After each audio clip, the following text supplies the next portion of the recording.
Hey guys, ఎలా ఉన్నారు? మొత్తానికి ఎప్పటి నుంచో ఎదురు చూస్తున్న కల్కి 2898 ఏడి ట్రైలర్ అయితే రిలీజ్ అయింది. ట్రైలర్ మాత్రం ఎక్స్ట్రాడినరీ అని చెప్పుకోవాలి. ఇండియన్ సినిమాలో నెక్స్ట్ బిగ్గెస్ట్ థింగ్ అవబోతుంది. సో ఈ ట్రైలర్ చూసాక నాకు ఇంట్రెస్టింగ్ గా అనిపించిన కొన్ని డీటెయిల్స్ ని ఈ వీడియోలో చెప్తాను. ఇలాంటి మరెన్నో వీడియోల కోసం మన ఛానల్ ఇప్పుడే సబ్స్క్రైబ్ చేసుకోండి. అలాగే బెల్ ఐకాన్ కూడా యాక్టివేట్ చేసుకోండి. ఈ ట్రైలర్ స్టార్టింగ్ లోనే మనకి భూమి మీద చివరి నగరం వారణాసి అని ఎస్టాబ్లిష్ చేస్తారు. వారణాసిని ఒక ఎండ్ ఆఫ్ ది బిగినింగ్ గా యూజ్ చేశారు. అంటే ఒక కొత్త ఆరంభానికి ఇది ముగింపులాగా. అండ్ అక్కడ ప్రజలు ఫుడ్ వాటర్ లేకుండా ఇబ్బంది పడుతూ ఉంటారు. అండ్ అక్కడే మనం ఇన్వర్టెడ్ ట్రయాంగిల్ షేప్ లో ఉన్న ఈ నగరాన్ని చూడొచ్చు. దీన్నే కాంప్లెక్స్ అని పిలుస్తారు. ఆ కాంప్లెక్స్ చాలా సుందరంగా ఉంటది. కావాల్సిన నీళ్లు, ఆహారం అన్ని దొరుకుతాయి అక్కడ. కానీ ఆ కాంప్లెక్స్ లోపలికి వెళ్ళాలి అంటే 1 మిలియన్ యూనిట్స్ ఉండాలి. అంటే 10 లక్షల యూనిట్లు అనమాట. అండ్ ఈ ప్రపంచంలో డబ్బుని యూనిట్స్ తో కొలుస్తారు. అండ్ రాజేంద్ర ప్రసాద్ గారు ఈ డైలాగ్ చెప్తారు. భూమిని మొత్తం పీల్చేస్తే అన్నీ అక్కడే ఉంటాయి.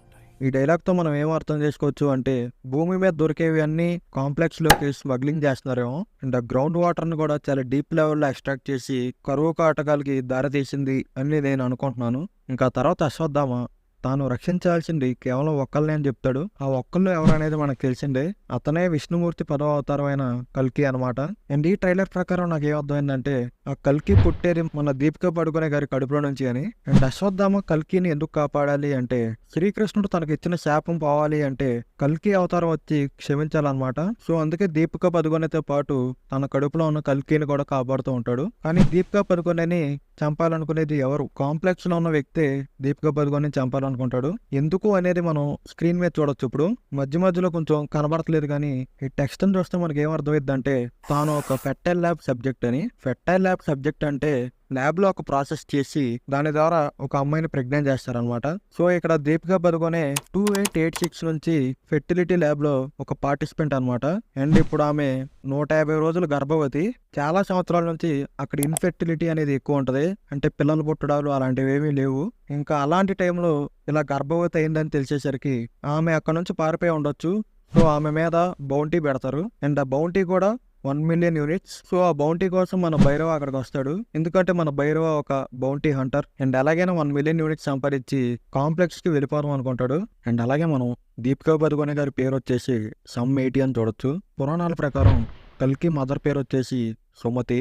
ఆ సుమతికి రిఫరెన్స్ గా సమ్80 అని పెట్టుండొచ్చు. సో ఇక్కడ మనకి భైరవ అండ్ అశ్వత్థామకి పెద్ద క్లాష్ వస్తుంది. వీళ్ళిద్దరి మధ్య సినిమాలో చాలా పెద్ద ఫైట్ ఉండబోతుంది అని అర్థం అవుతుంది. అండ్ అలాగే ఈ పర్టికులర్ షాట్ లో హోలోగ్రామ్ టెక్నాలజీని చూడొచ్చు. అంటే మనకి బుజ్జి అండ్ భైరవ సిరీస్ లో చూపించారు కదా, అదే అనమాట. అండ్ ట్రైలర్ కట్ లో ఈ ట్రాన్సాక్షన్స్ అనేవి నాకు చాలా బాగా నచ్చినాయి. ఫస్ట్ మనం ఒక ప్లాంట్ కి 2 ఆకులు ఉంటాయి. ఆ విజువల్ చూస్తాం. అంటే ప్లాంట్స్ అనేవి మనకి చాలా వాల్యుబుల్ అన్నట్టు చూపిస్తారు. ఇంకా తర్వాత షాట్ లోనే మనం అశ్వత్థామ గారి చెయ్యి మీద ఒక కాలు ఎక్కడం చూస్తాం. ఆ కాలు మనం దీపిక పదుకొనే గారిది అని అనుకోవచ్చు. దీపిక పదుకొనే గారు మొక్కలంత వాల్యుబుల్ అని మనకి ఇండైరెక్ట్ గా చెప్పినట్టు అనిపించింది. ఇంకా తర్వాత షాట్ లోనే మనం ఒక పిల్లవాడు అమ్మ అని రాస్తుంటే చూడొచ్చు. దీన్ని బట్టి మనం దీపిక పదుకొనే గారు అమ్మ అవుతున్నారు అని అర్థం చేసుకోవచ్చు.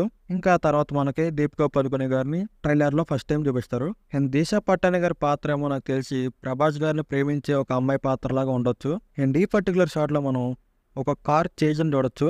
బుజ్జి అండ్ భైరవ సిరీస్ లో చూపించినట్టు రెబల్స్ ఏమైనా దొంగతనం చేస్తున్నారేమో. అండ్ అలాగే ఇక్కడ welcome to the new world అని రాసి ఉంది.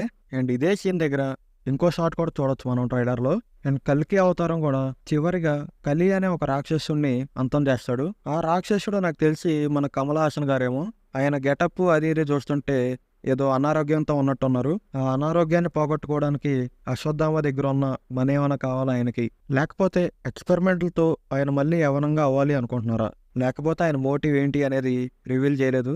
అసలు ప్రాజెక్ట్ కే అంటే ఏంటి, కమల్ హాసన్ గారు చెప్పిన మరో ప్రపంచం ఏంటి, ఇలాంటి చాలా మ్యాటర్స్ మీద ఇంకా క్లారిటీ రావాల్సింది.